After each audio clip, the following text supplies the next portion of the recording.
And welcome back to Hannity. Now, the Wall Street Journal is reporting that a special prosecutor has been hired to target conservative groups that were involved in Wisconsin Governor Scott Walker's recall election. Now, the prosecutor has hit dozens of organizations with subpoenas demanding communication and donor information from 2011 and 2012 as part of an investigation into possible campaign coordination violations. Now, this is the second probe into Scott Walker's finances, and it comes as the governor's 2014 re-election campaign approaches. So, is this yet another example of what happens when you dare to disagree with the left's radical ideology? Here to discuss this and much more, the man himself, author of the brand new book, Unintimidated, A Governor's Story and a Nation's Challenge, Wisconsin Governor Scott Walker. How are you, Governor? Good to see you. Sean. Good to have you. Sorry about the Packers this weekend. Oh, I was at the game. Actually, Chris Christie and I were there together. Oh, boy. Listen. He was a gracious host, considering he's a Cowboys fan and not yeah, that's true. Fan, right? And they are the New York Giants, not the... They play in Jersey, but he likes the Jets, I suppose. But yeah. Does this mean a lot to you? Does this sound like what they did to Tea Party groups, et cetera, conservative groups? You know, I don't know. I mean, most of this was the first time I read about it in Saturday over the weekend, although it's never dull in Wisconsin, as you know, particularly around election time. And so we'll leave it up to the people who have the insights on that to speculate. But it never is dull in Wisconsin, that's for sure. Well, boy, you seem to be in a perpetual election cycle because you had the election, then the recall. Now you're up for re-election again. In fact, next year will be my third time in 4 years. I'm getting pretty good at it. Yeah, well, congratulations, I think. Difficult thing. Why isn't Wisconsin in play for Republicans? You look at Michigan, Wisconsin, Minnesota. You know, there's always the thought that we might be able to get those states. We can win the governor's race, but we can't win a national election there. Why? In 2000 and 2004, we were one of the closest blue states in America in terms of the President Bush's election and then re-election. So we're still very competitive. We supposedly were competitive last time. I won by about 7.5 points in June of last year. Mitt Romney lost by about 7 points. I think the key difference was, and I said it, actually I said it on your show, I think shortly after my recall election, that Mitt needed to show that the R next to his name didn't just stand for Republican, it stood for reformer. For whatever reason, the folks that were advising him thought that it all had to be a referendum Barack Obama. And in the end, they didn't make the case as to what an America would be like under President Mitt Romney. And I think instead, the Obama campaign was successful in defining that R next to his name as being R stands for rich guy who cares about rich guys, which obviously wasn't the case with Mitt Romney. Well, Democrats will always do that. They're always going to play the race card every election, class warfare, scare old people, you know, say that Republicans want dirty air and water. And to a certain extent, I think the reason they play that card is because it works, right?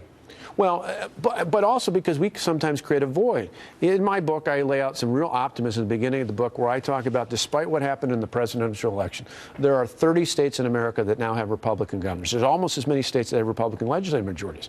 That's where real reforms are happening. What's the difference between that and what's happened in the last two cycles on our presidential ticket? We've got an optimistic vision. We lay it out in real terms that are relevant to people, and then we show we have the courage to act on it. If we can do that, not only in Wisconsin, but Iowa, Michigan, Ohio, I mean, you go down the line, all those states we talked about, throwing Nevada, New Mexico, Florida, all have Republican governors in place, even though they were carried by Barack Obama. So you're saying the mistake of the Republican Party is they need to offer solutions. Do you think on every other level they failed that? Because actually, I agree with you. I'm putting together a piece for 2014. And in the piece, I'm just laying out what the solutions are. For example, what would your solution be on health care?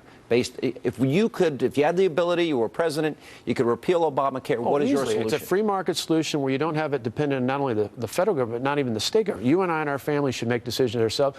Give everybody the same tax incentive where you buy it through a health savings account, whether you buy it through your employer or you buy it yourself. Everyone should have the same tax incentive out there, because then as consumers of health care, we'd be involved in it. That's how you truly manage costs, not in the extreme which we're headed, which is the government will play a more active role in that in the future. What do you do for people that have pre-existing conditions and may lose insurance? Can you? Oh, I think you could, all those sorts, I think over state lines, all those things can play into that, but you don't need state exchanges, you don't need a federal exchange, you don't need all these other things. But I do think, to your point, and again, it's one of the things I highlight in the book, is in the states, we're offering real solutions to real people's problems, and we're talking about it in ways that are relevant, not just in sequesters or fiscal cliffs, but how to fix schools, how to help businesses grow, and do things that get the economy going. When I interviewed you during the time of the recall, what was the estimated cost when you came into office for deficit? It was $3.6 billion. And you had a surplus this year. We just finished with a $760 million surplus. Pretty good turnaround. In fact, this December, we'll have a third year in a row that property taxes go down because we reinvested another $100 million in the property tax relief. We're showing in the states, not just in my state, but across America, we're showing that Republican leaders in the states are getting things done. We should make that same case. One of the frustrating things Terry Branstad from Iowa and I talked about with the Romney campaign last year was that campaign would come into states like ours where we just spent millions of dollars telling people, hey, you know what? Things are getting better. And then the Romney campaign was coming in and telling them, hey, you know what? Things are not getting better. The difference is we should have said in those states where Republican governors had been elected in 2010, hey, you know what? Remember how bad things were before? Remember how much better they've gotten in the last year and a half? How much better could they get in America if we had a Republican chief executive? If we did one thing, if we would just use our own energy resources, we could save the country in a record time. Well, plus the jobs are related to that being North American dependent on energy is another great example. We're not only helping in terms of energy supply in and of itself, all the jobs, all the new technology, all the innovation involved with it. There's just so many examples like that across the board. You running for president? I'm running for governor in 2014. I didn't ask you that. I'd love to be president. Would you of the consider Harley-Davidson Motor Company? But that's right, I got my that. wife would love to make a lot more money. Do you ride a Harley? I do. All right, would you consider 20,000 miles? My in a wife road won't kit. let me get one. It's unbelievable. Wear your helmet and don't drink, and it's a perfect subject. My wife said that's all I need to do to ride. Okay, let her talk to my wife. Would you consider running in 2016? I had to work pretty hard the last 2.5 years to be governor, not once but twice. And I think for the future of my state, I really need to focus on being governor, not just for my own sake and politically, but for the next. Would you rather see a governor running versus, say, a senator? Oh, that hands down. I mean, there's a lot of down. good people in Congress and a lot of people I admire and respect in the Senate and House, but I think a governor, particularly an outsider coming into Washington. Can Chris Christie, who is from New Jersey, his issues on immigration, et cetera, would he have a hard time in red states? Oh, I think any of the 30 Republican governors would make a compelling case to be the next chief executive. You look at whether it's Chris, you look down the line, there's Bobby Jindal, Rick Perry. There's a lot of good Republican governors out there. All right, but you're more inclined for a governor, not a senator. I think America. And a congressman by the name of Paul Ryan. Paul, I've said, you've heard me say this before. If I had that, You're getting defensive. I'm not trying to. No, I love Paul. I'd be the leader of his fan club. If he had an official Paul Ryan fan club, I'd be the president.